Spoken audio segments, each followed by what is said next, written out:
Greetings,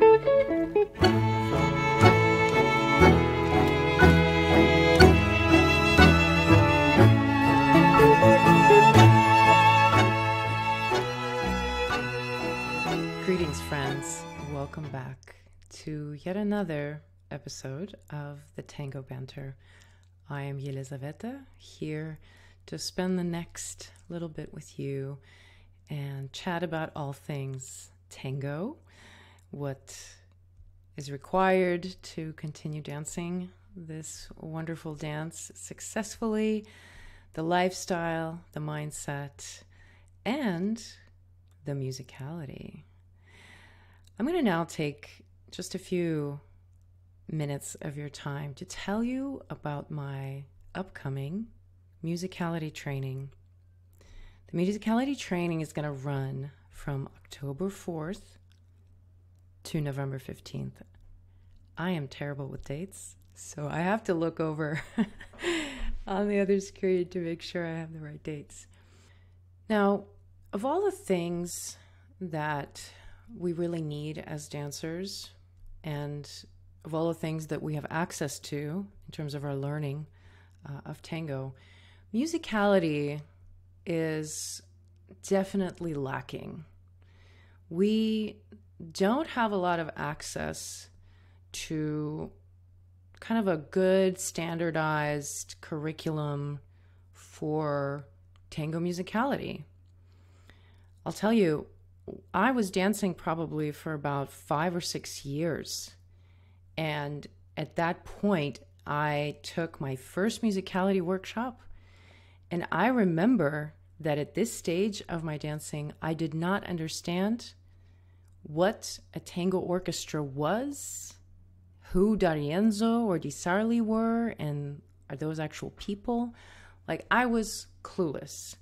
And I then proceeded to spend a few years studying musicality through different types of sources and getting into DJing a little bit here and there.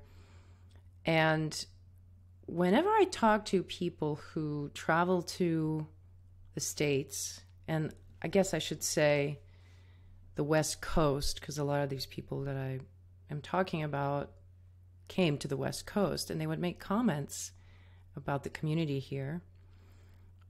And that's not to say it's the same everywhere. I definitely don't know, and I would be curious, those of you in other communities, if you could let me know what it's like in other tango communities. But for us, the main comment that I would always hear, this would be coming from tango leaders who are coming from Buenos Aires, is they would complain about two things. Number one, embrace. And number two, musicality. Now, we have a lot of effort from all the teachers that I know to instill good embrace practices. There's lots of creativity around the topic. Many teachers have come up with wonderful ways of teaching the more tactile approach of tango. But when it comes to musicality, it is really tricky for us to know, first of all, what are we supposed to know and where do we find that? So this is where I have focused most of my energy over the past few years. I started developing a sort of a very general foundational curriculum for tango dancers. And it's something that I think should be taught right at the beginning. So I'm imagining this as something that you have access to right when you first start tango. So as soon as you start learning vocabulary, you're also learning about the structure of the songs, and you're learning about orchestras and what they are, and the general history of tango music and tango music styles, and being able to distinguish between the various styles, and possibly learning how to distinguish between orchestras. But that's just scratching the surface, right? The musicality is so much more. But that's basically what I have been working on. And this upcoming course is my newly updated, renovated. And I just want to describe briefly what it contains and who it's for so that you know if this is for you, okay? So I'm really targeting people who are beginners. You're just maybe a year or two into it, or you might be maybe a few years into it and you find the whole musicality subject very confusing. You want to know about it, but you don't know where to go. And you might even be frustrated because you hear certain things from some places and other things in other places, and you don't know how to consolidate all the information, and you might not know how that information actually applies to your dance. So you might see the importance of musicality, but you don't actually know how to translate that into your body. Okay, so if you feel this way, this is for you. In the course, we're going to go over the general history of the tango music, styles, and sort of the overarching themes that you need to know as a dancer. We're going to learn how to recognize the differences between the styles. So we'll do a lot of ear training and exercises. You'll learn about some of the very foundational musicality concepts, and then you'll learn how to actually apply them in your dance.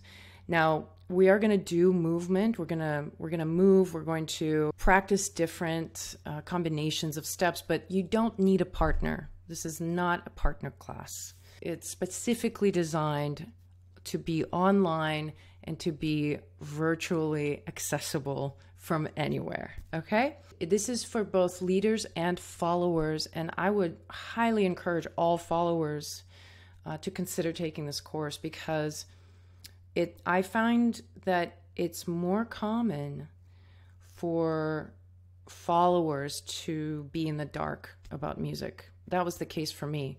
You know, when I started leading, I had to learn musicality a lot quicker because, you know, I had to interpret the music. I had to initiate. But as a follower, I didn't have to do that. So I danced many years before I even knew, you know, what an orchestra was. Okay, now the last and the most important part about this course is what are you going to get out of it? How is this going to benefit you? What is it going to actually provide besides maybe some extra information and a couple of things that make you sound cool? What else? What else can it give you? Well, my aim always is to give you the shortest shortcut I know to getting consistently better dances. Okay? And I mean both improving your dance so that you have a better experience within your own body and that you feel like you're expressing the music better. So your dances are better because of that, but also better dances, meaning dancing with more advanced people, dancing with dancers that you feel might be out of your league, dancers who you think are so good, but they might never want to dance with you, like those dancers. This is the shortcut, okay? Understanding basic foundational principles of tango musicality, knowing how to apply them to your dance, is going to be one of these huge, helpful pieces for you. And I hope that you check it out, okay? Take a few moments, check it out. The link is in the show notes, and I hope to see you there. If you have any questions about it, feel free to shoot me a message, and we can chat about it more. Okay, now we're diving into an interesting topic today. This is the first topic of its kind. Usually when I do these podcasts, I think about past experiences of my own, or I hear a question from one of my amazing, beautiful listeners, or I see a topic covered online. And it's usually something that I can sort of look back on, and I have an opinion formed, maybe a certain angle that I've decided. And today is not one of those days, because I'm talking about something that's happening for me currently. And I'm using my podcast as an opportunity to dive into something that I don't have figured out. You know, today you'll hear me expose some of my insecurities and doubts, which I'm not immune from, but typically I know I present a nicely packaged personality, identity, thought, nicely defined. And today I thought I would use this as a moment for myself to let you in on some of the things that are occurring, and hopefully in that way make it a little bit easier for you, and let that be an encouragement for you that you're not alone. So I don't remember very well what it's like being a beginner tango dancer. It was so very long ago. And I don't remember being a beginner at many things. There are many things that I do, like practicing yoga, practicing meditation, tango, art, like all of those skills I learned a long time ago. So whenever people have asked me to write or do a podcast episode about being a beginner in tango, I always thought, oh, that would be a good episode, but I wonder how I'm going to connect with those feelings, because it's so long ago. It's kind of like I don't remember what it was like from the inside. I can see it as a teacher now looking at beginners, and I can identify certain stages, but I didn't think I could speak as clearly about it as I can about some other things that are, more recent or more current. So now, though, I've had an opportunity to really tap into that once again. Some of you might have seen my story post the other day. I had an orchestra here in my living room rehearsing, and I happen to be a part of this orchestra now. I am on the piano. I played piano as a child. I started when I was 7, and I played until I was 19. I was classically trained, and I quit playing it after 19 years old. I grew to hate it with a passion. I wasn't meant, or this is the story I tell myself, I wasn't meant for the stage.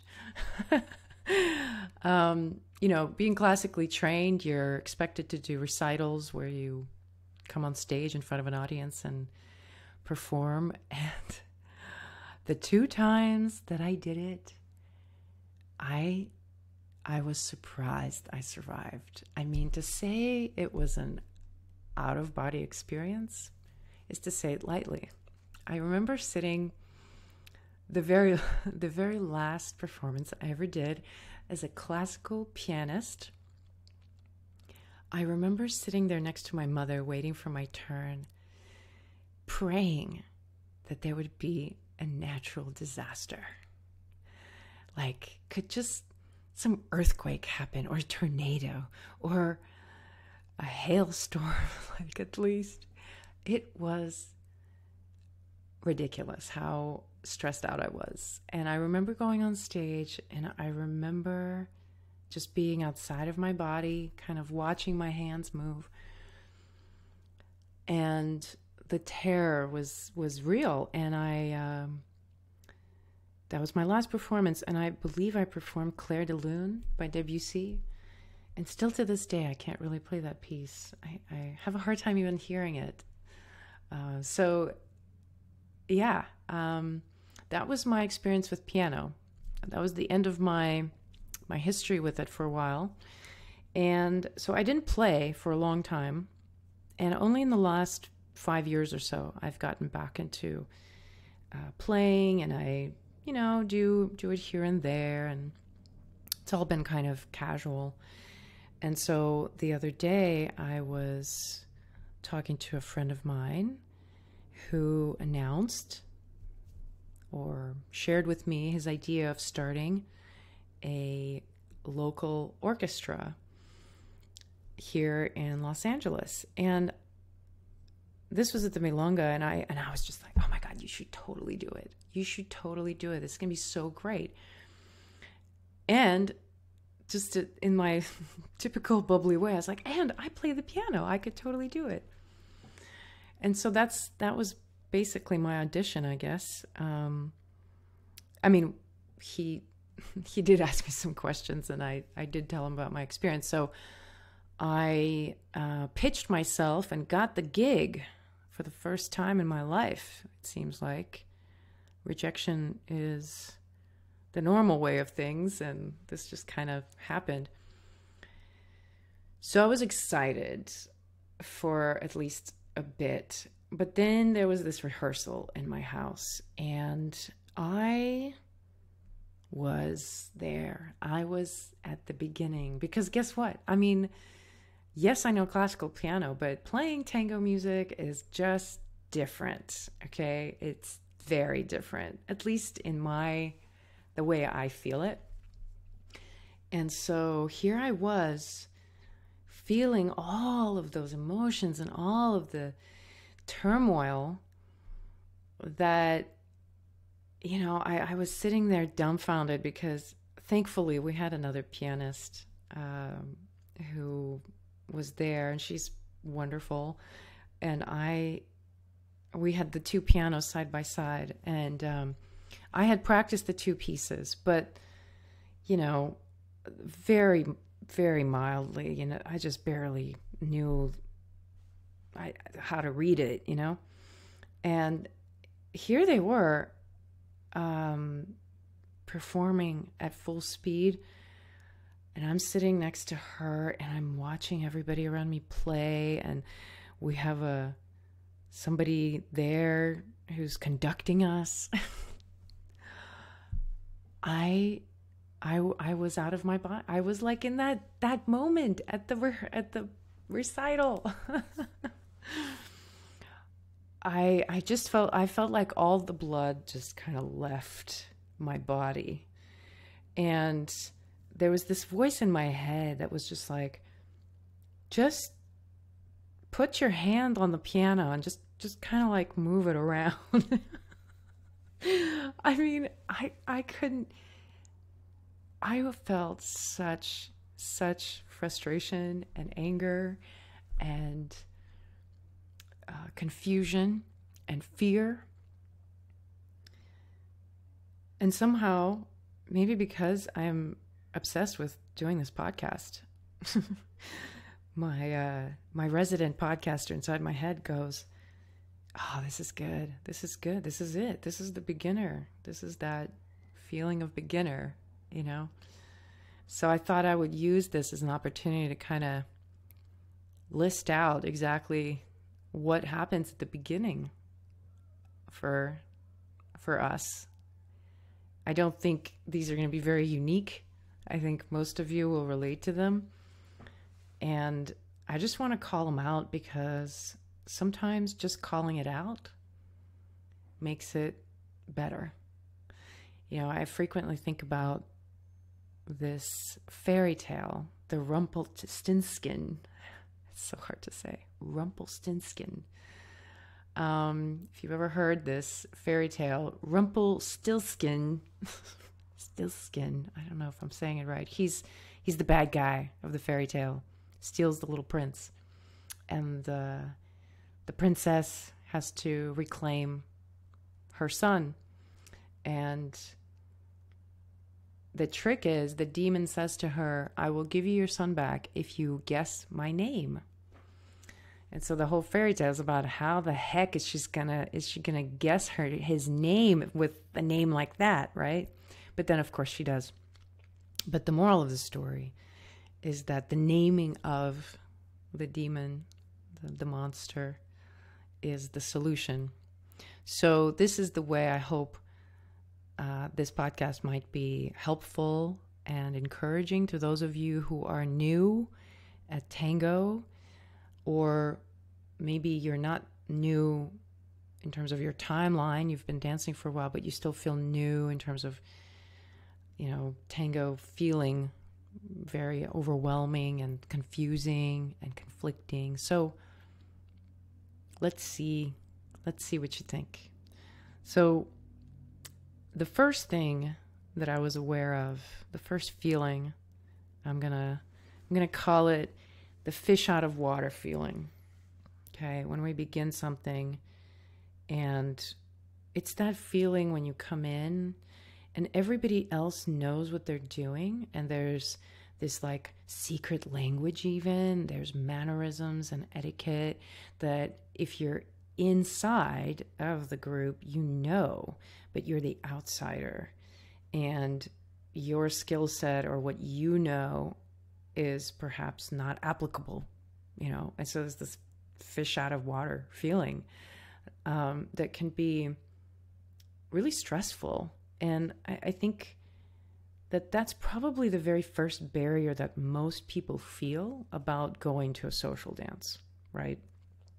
Because I just recently talked to a friend of mine who tells me he does not like physical touch. And because of that, he doesn't actually like massage, which to me is a ridiculous statement. However, there are people, I was like, oh my God, there are people like that who they're not good with physical touch. They're not comfortable. And that's an extreme, but there's degrees of that. So to have someone come into a situation where there's all of this new behavior and skill set and expertise being shown, and people and histories and people knowing each other, but you don't know anyone, it's very difficult as a beginner, okay? It's overwhelming.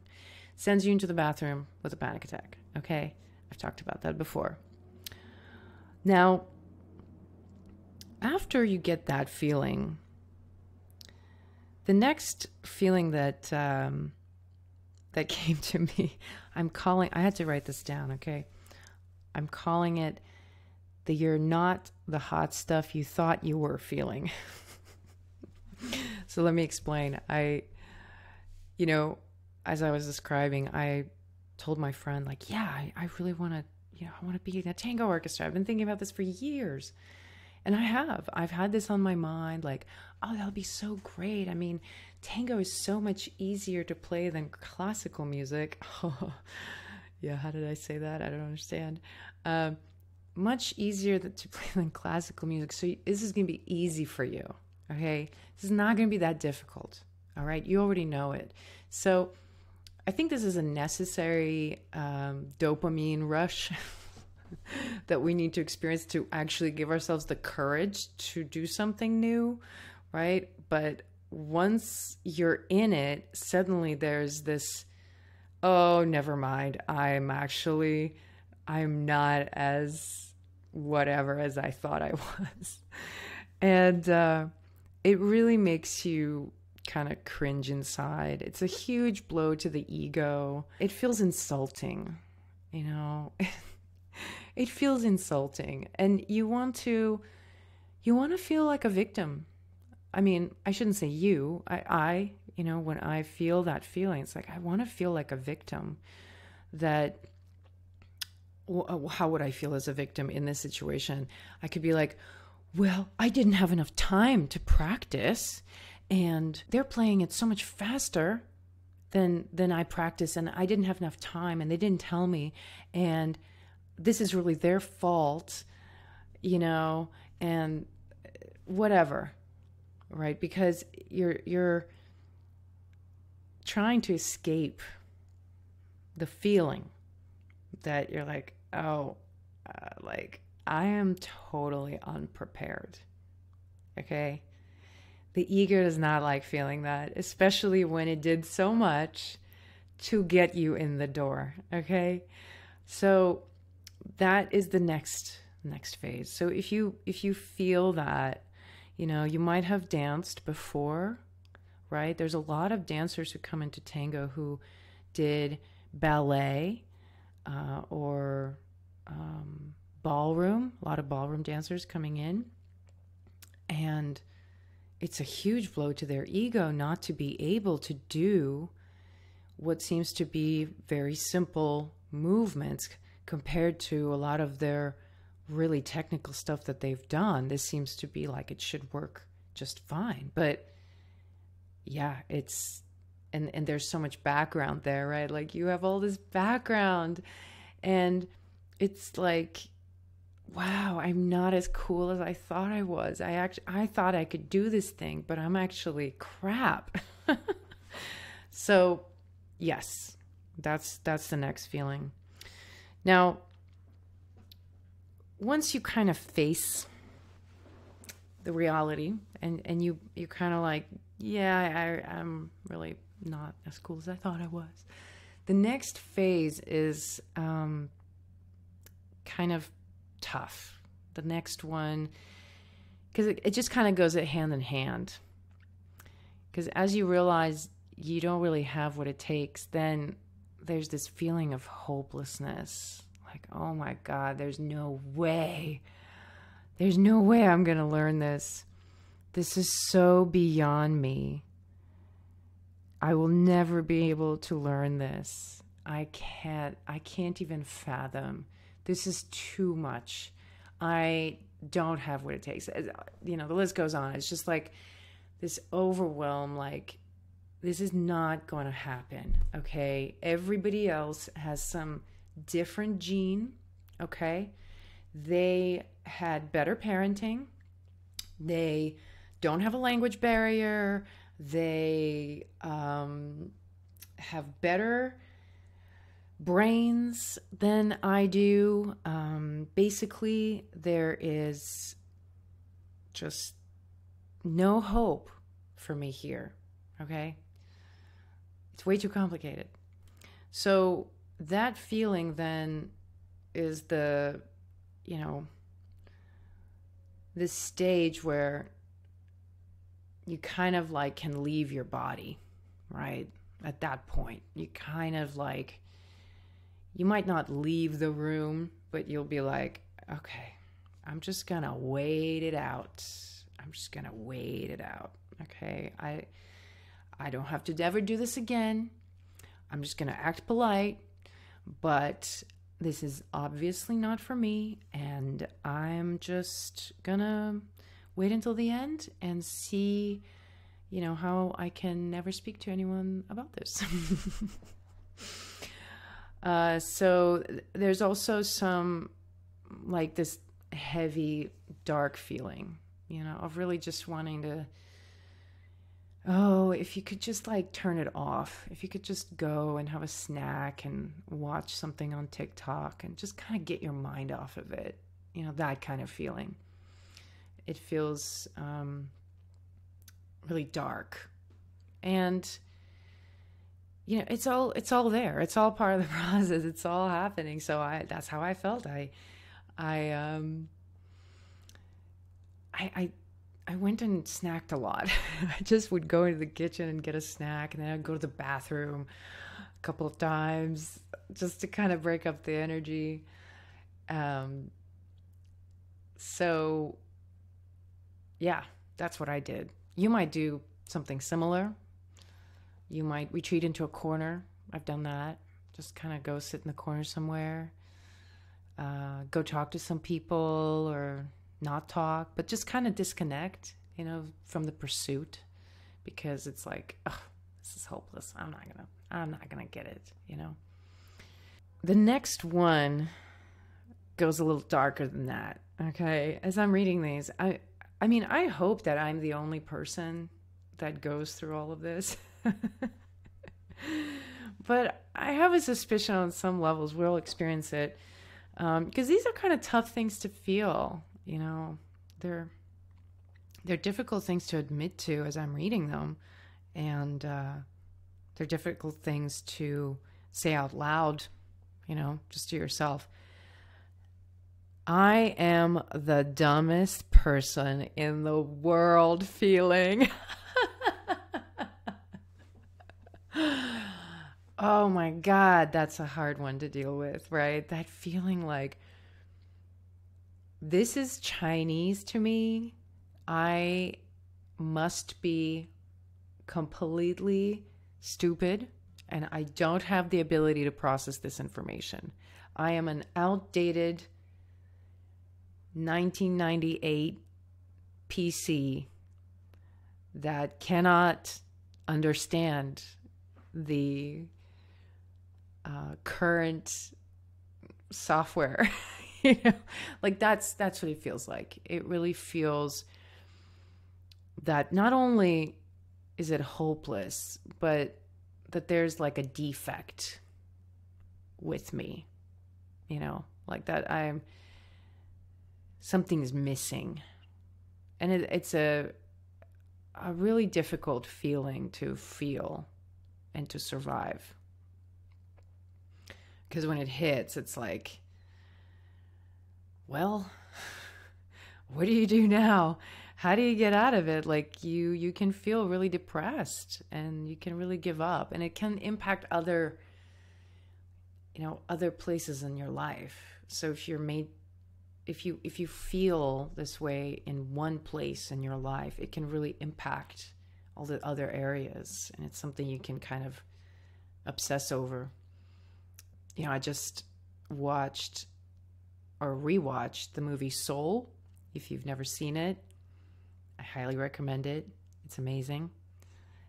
There's a character there that becomes a lost soul.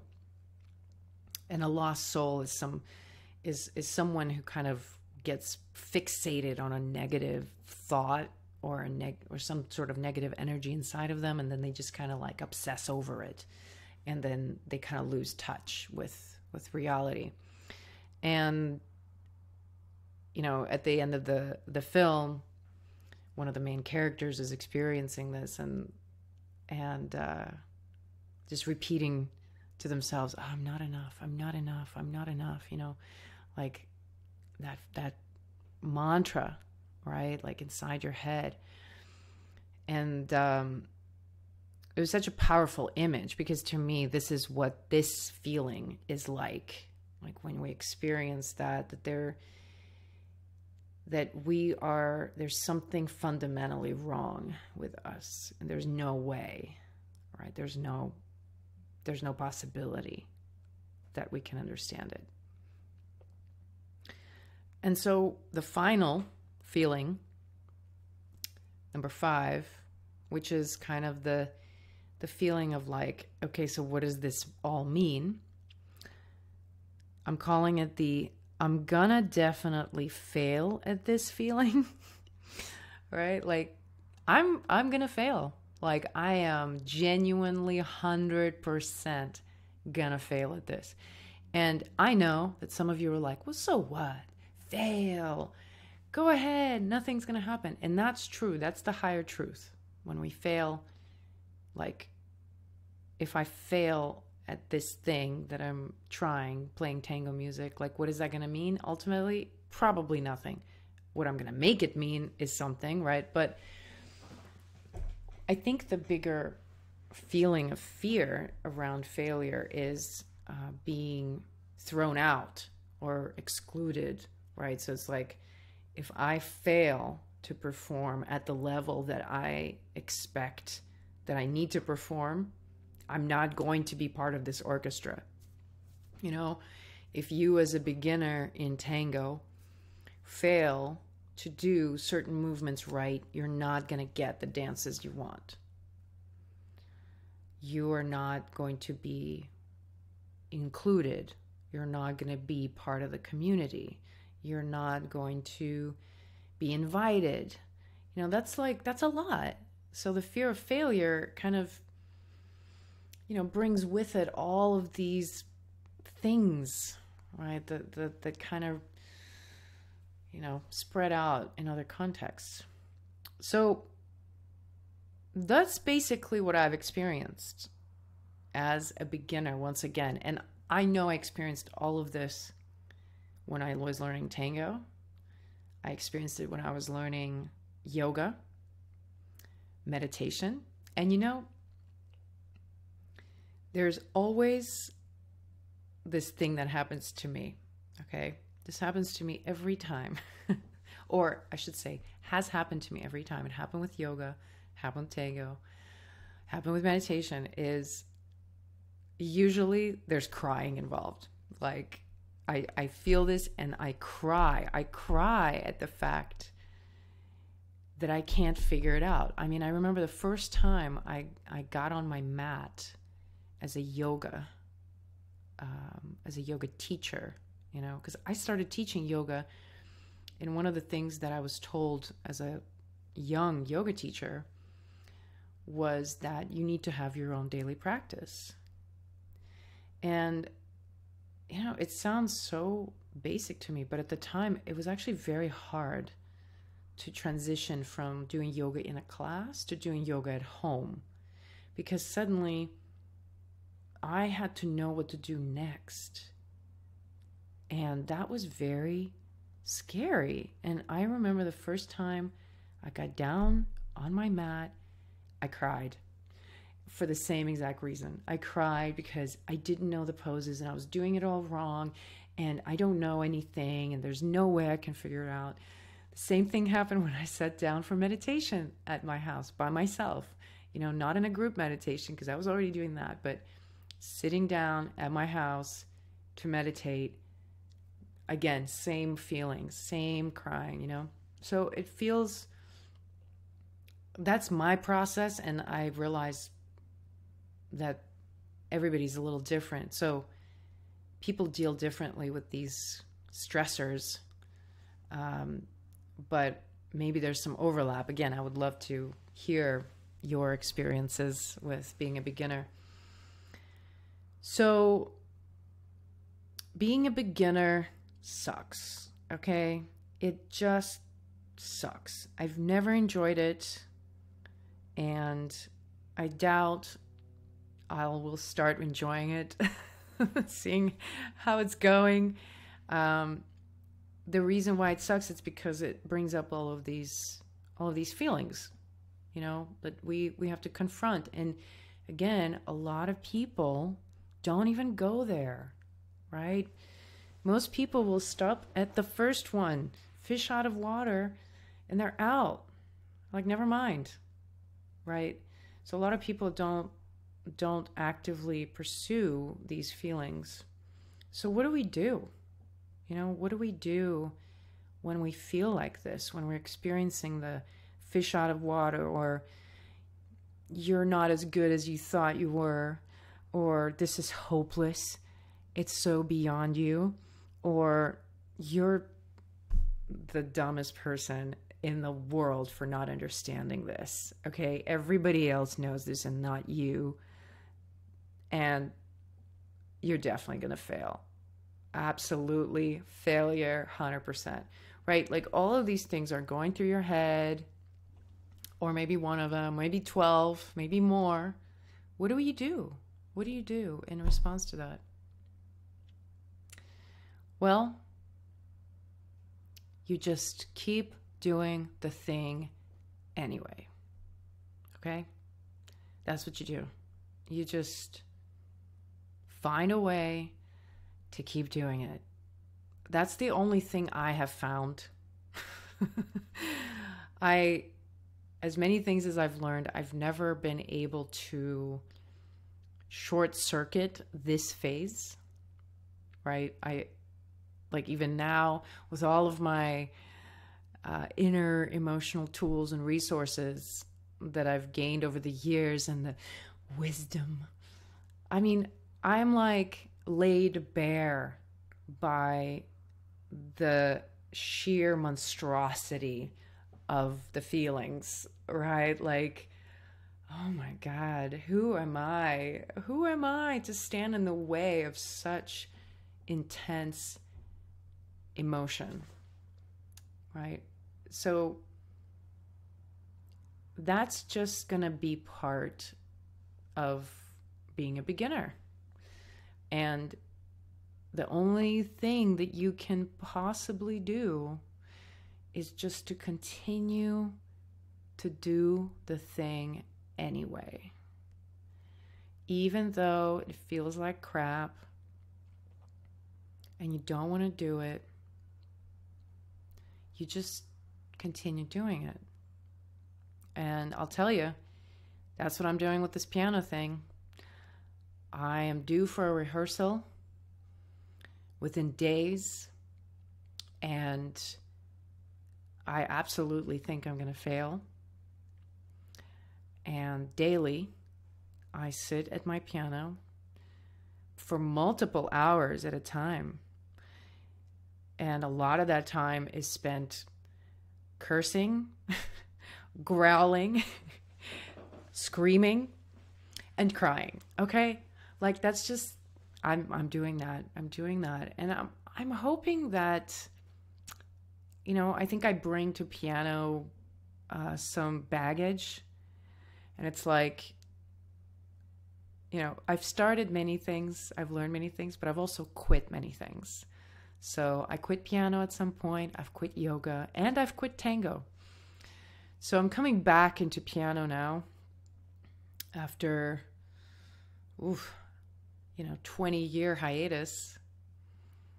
And I have some baggage to unpack, and it's coming up through this. So I'm sure those of you starting tango, you're confronting baggage of your own. As beginners in tango, tango is one of the best ways to bring up all of your baggage. I mean, talking about incentive. Oh, there's an incentive there to work on your baggage because tango won't happen otherwise, right? Like if I don't push through this and just not give up, like if it's not going to go away. It doesn't matter how long I wait. It doesn't matter how many books I read or how much I prepare for the thing. It doesn't matter. I will have to go through this, right? And I have to just do the thing even though it totally sucks right now. But I have noticed there are a few things that I have found very helpful and therapeutic. So these things kind of take the pressure off a little bit, like imagine a pressure cooker and you're just letting out some of the pressure. You're not turning off the heat completely, right? You're not done cooking, but you find a way to modulate how much emotion you're processing, and you have a support system for this. So I recommend that everyone who is a beginner or feels like a beginner consider doing one of these things or maybe another thing that kind of inspires you in a similar way. So for me, I've noticed that writing about it really helps, to just sit down and actually write down the feelings, the thoughts that are going through my head. And I used to think like, oh, don't write it down because it makes it real. And it's like, if you don't write it down, then it's not true. But that just doesn't work. It actually helps to write it down, because remember, Rumpelstiltskin, like to call it out, to just have you see it, there's a therapeutic effect.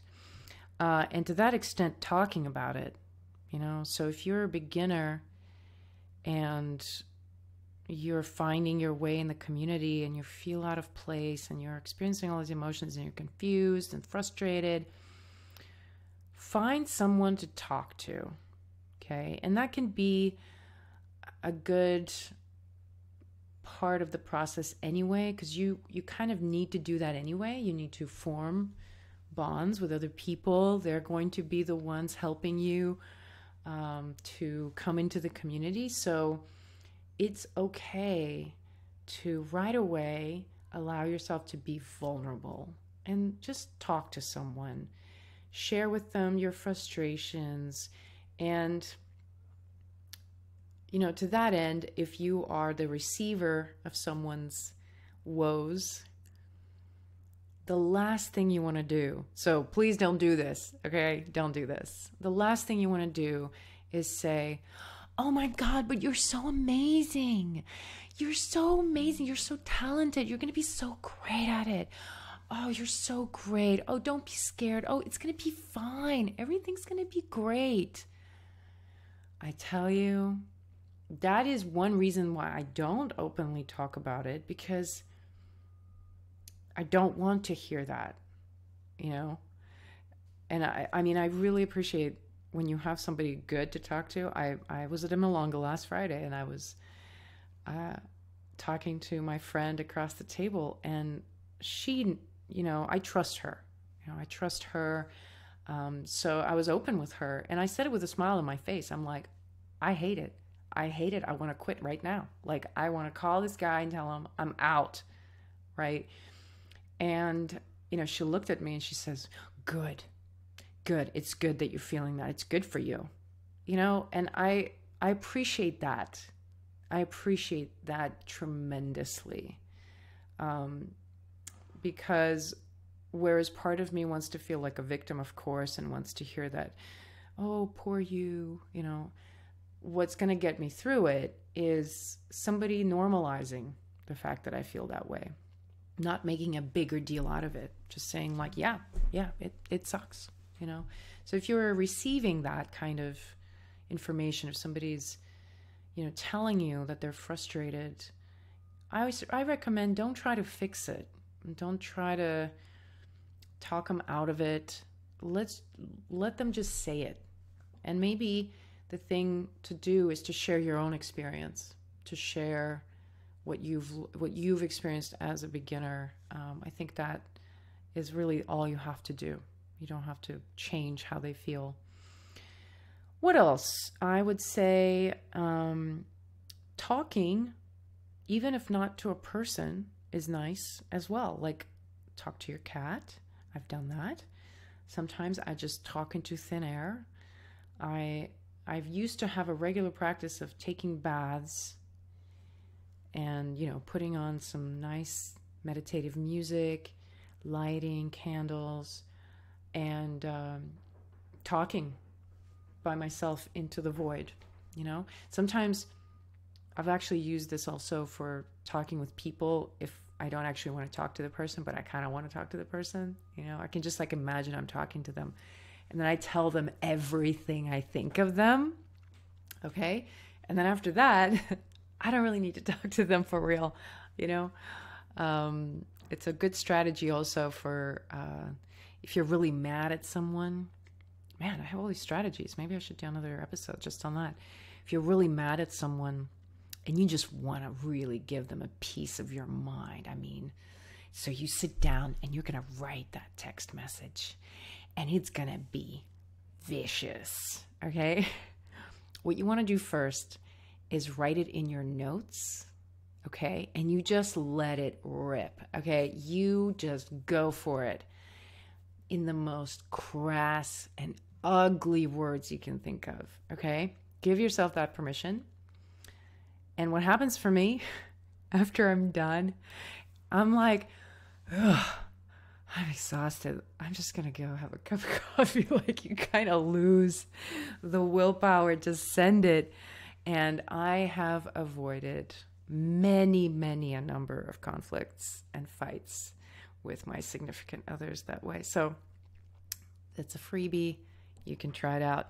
But writing down your emotions in that same way is really helpful, like really letting it kind of go forward.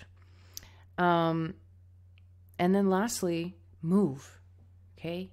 Go do some movement. Walking is my thing. I walk, I put on some music, walk. And you can also do some yoga or other type of movement that you like. Can go dance some tango. But this is if tango is not that relaxing thing yet. You know, for some of you, it might be a stressful thing, so you need some time away from it. So whatever you do, you just got to make sure you come back. You come back and do the thing. Do it however many times a day you need to do it. However many times a week, you just do it. Okay? So those of you out there at the beginning of things, I want to know what it's like for you. Shoot me a message on social media at I'm So Tango. Tell me what it's like. What are you afraid of? I would love, if this is therapeutic for you at all, I'd love for you to send me one of those ugly sayings that you hear in your head when you're not getting something. Like, what do you really think about yourself when you're in that state and you're frustrated and you're confused? Yeah, call it out. And the uglier the better in this case, you know, and in that way we'll diffuse the energy of it. We'll just kind of call out the Rumpelstiltskin. Yeah, I think that could be good. And this reminds me. So these podcasts have become meaningful in so many ways for me. And one thing that it's done is I've had these nice conversations that have evolved from these episodes in chats on Facebook and YouTube. And so I have decided that I'm going to start doing live weekly chats inside my private Facebook group. This is a group that I started during COVID when I was running Earth Virtual Milonga. I decided I'm going to explore connecting it more to this podcast and providing a space for us to talk more continuously about these topics and have some conversation around some of these ideas. So if you're not already a member of the group, you can click on the link below for So Tango World and apply to join the group. And you can even just mention in one of the spaces for the questionnaire that you heard about it in the episode. That would be a good way for me to know who of you are coming to me through the episode. And on Fridays at 12 p.m. Pacific time, I'm going to go live for probably around 45 minutes. And each week on Fridays, we will talk about the theme of the podcast. So each week on Mondays, I will introduce the theme that we're dealing with for the week, and then the podcast comes out, and then we talk about it on Friday, like a little recap.